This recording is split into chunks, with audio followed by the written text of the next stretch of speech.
Korea, the demilitarized zone.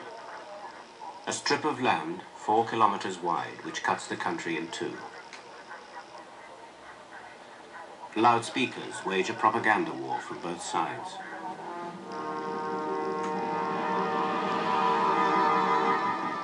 Here, 500,000 soldiers, North Korean, South Korean and American, face each other across the narrow no man's land.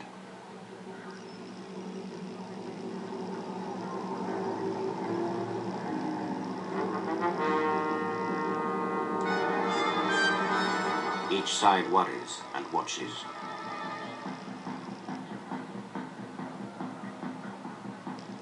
Here, 38 years ago, the Cold War erupted into a hot war, for the only time.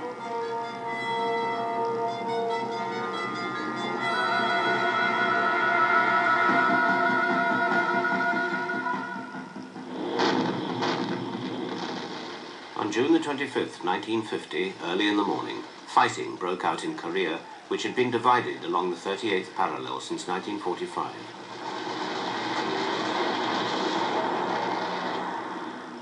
First reports from the southern side suggested that this was a general attack from the north.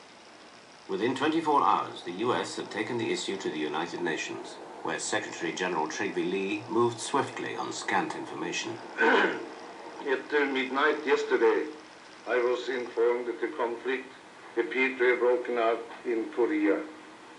I immediately dispatched telegrams to the United Nations Commission in Korea asking for a report. The Security Council took the initial step towards launching the UN on its first and only war.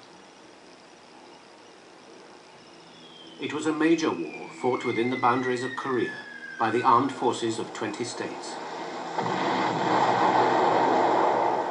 Over the next 3 years, Korea was to be devastated and untold millions of Koreans killed.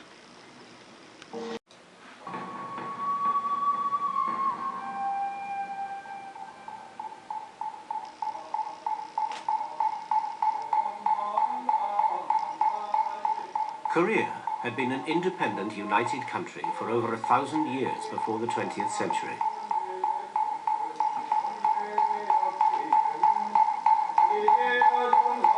So isolated that it was known as the Hermit Kingdom.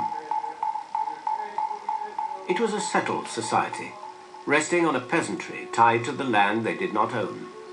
Korea wanted to be left alone, but it lies between great powers. Japan annexed it in 1910, and it became a bridgehead for Japanese expansion into Asia. After the First World War, Koreans hoped their interests would be recognized.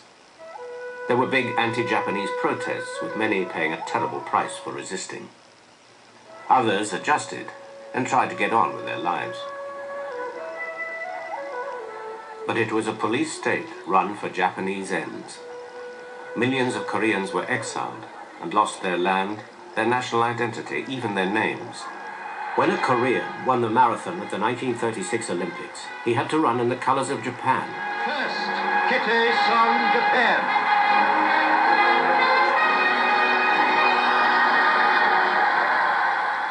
The Japanese cheers could not hide his unhappiness, which speaks for Koreans' deepest feelings. 그때의 그 쓰라림이라는 내가 지금 이 순간에도 눈물로서 표현을. I can only recall through tears, even now, my heartbreak at that moment. 나라의 국교와 국가는 It was I who had run and won, but the national flag and the anthem were those of our oppressors. When I saw this, I felt that even though I might be able to win another world competition, I would never enter another. Korea's old elite tried to make its protest through nationalists like Syngman Rhee, who went into exile in America in 1912 and was for a short time president of a government in exile in China. But increasingly resistance was dominated by younger people, communists who fought the Japanese mainly in Manchuria. One of these was a man who took the name Kim Il-sung. World War II brought hope to Koreans of the defeat of Japan. At Cairo in 1943, the Western Allies promised independence in due course. Then, at Yalta in 1945, Stalin undertook to enter the war against Japan. In early August, the Russians fought their way into northern Korea as liberators.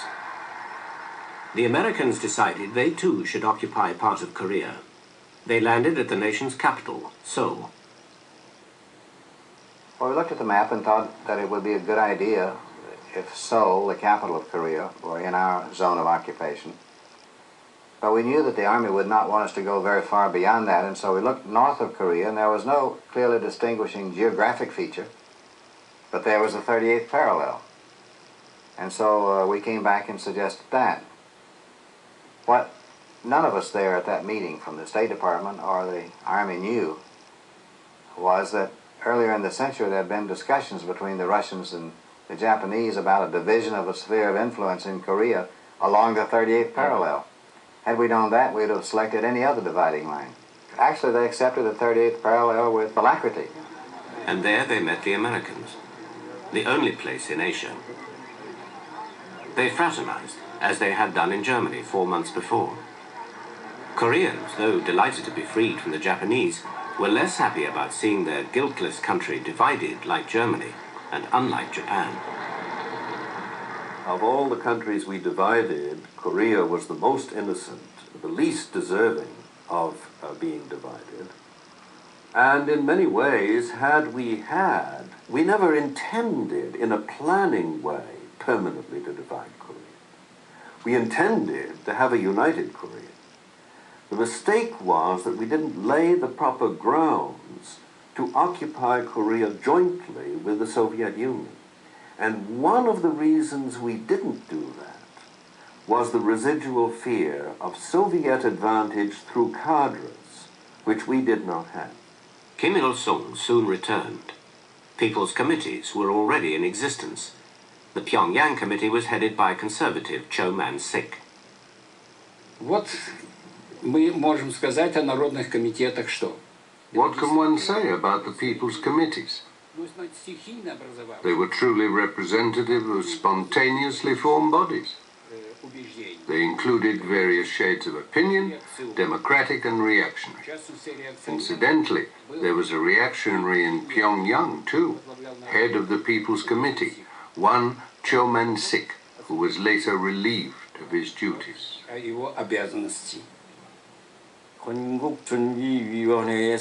The Russian Army commander demanded a meeting with Mr. Cho Man-sik of the People's Committee. And we were told that it would be reorganized. The Committee for the Preparation of Korean Independence would select 15 people, and that would be matched by 15 people with communist connections. He instructed us. He didn't seek agreement. We had to adhere to the wishes of the Russian troops who had arrived. The Russians were now helping Kim to the fore. A broad-based coalition collapsed when agreements with the Americans broke down.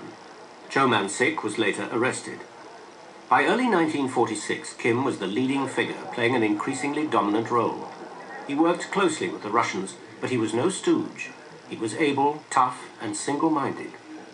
A separate communist government introduced sweeping reforms within the first year. Opponents were arrested and left powerless. In the South, things were different. When the Americans first landed at Incheon in early September, it was under the gaze of the Japanese, whom American orders had kept in place. I was struck on the way into Seoul by the great numbers of people, Koreans, who lined the road. Every one of them just as happy as a lark.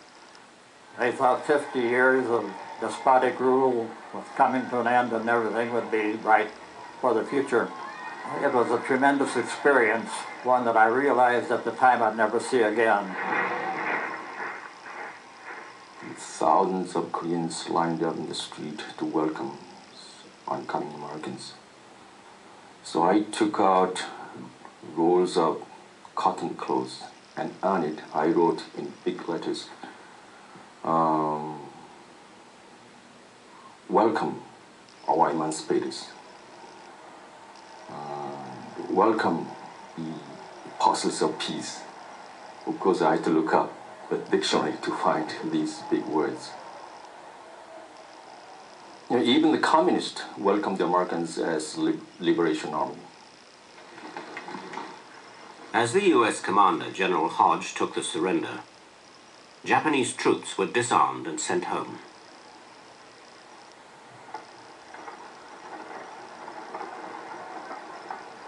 But the police force, which had many Koreans in it, was kept on. Koreans had already formed their own government, the People's Republic. Just before the American forces arrived in September, the People's Committees, under the leadership of Young Eun-hyung and others, sent representatives to a national conference in Seoul, which then proclaimed itself as the government of Korea. But the Americans were under orders from Washington not to accept authority of any Korean group as representing the Korean people until the Korean people had a chance to select their own representatives. Therefore, the so-called People's Republic was immediately disbanded. And in our case, there were some People's Committees that seemed to be doing a very competent job, and some of us thought that they ought to be carried on.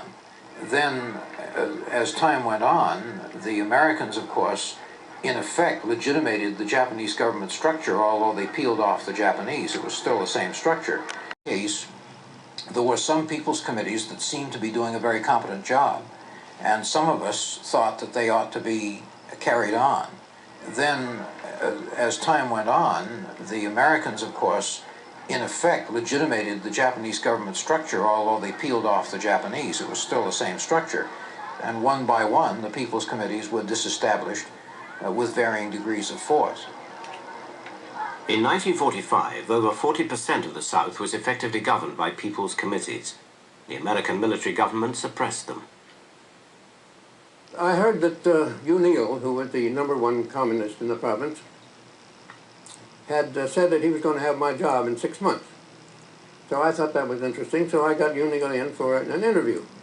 And he, communist-like, very brazenly said, "I understand you're having problems getting the Korean to fill these jobs." He said, "Tell you what, you turn the job over to me and overnight you will have a functioning government." I said that could be well true. But we are not here to liberate the Korean people from 40 years of Japanese domination and turn them over to another worse dictatorship. He said, "We'll bury you, you will have trouble." And we did, of course.